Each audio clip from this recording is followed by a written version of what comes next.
L'època blava és el primer període netament personal de Picasso. Es desenvolupa aproximadament entre els anys 1901 i 1904, entre Barcelona i París, i l'obra major d'aquest període són, bàsicament, personatges del món marginal, dones solitàries, vells, lisiats, cecs, etc.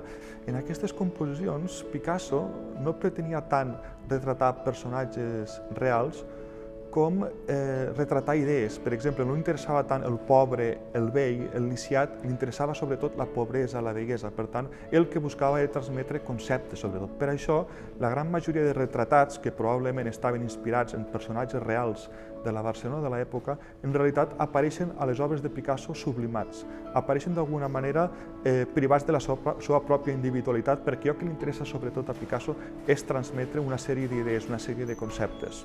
Sempre s'ha atribuït l'actitud de Picasso durant l'època blava a una actitud empàtica envers els miserables, els marginats, etc.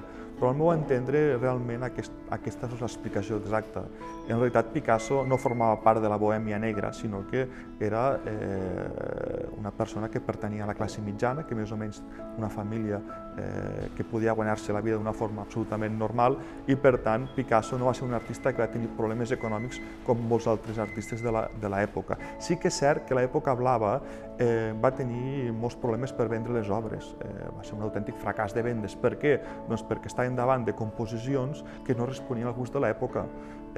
Una persona pobra, un captaire, un lisiat, en tonalitats fosques, negres, ocres, blaus, etc., no és precisament un tema que a un burgès de l'època li interessés penjar a la paret. Per tant, l'època blava va ser un autèntic fracàs de vendes en aquest sentit. Per això no va provocar que Picasso tingués problemes econòmics, perquè en realitat ell tenia la vida solucionada.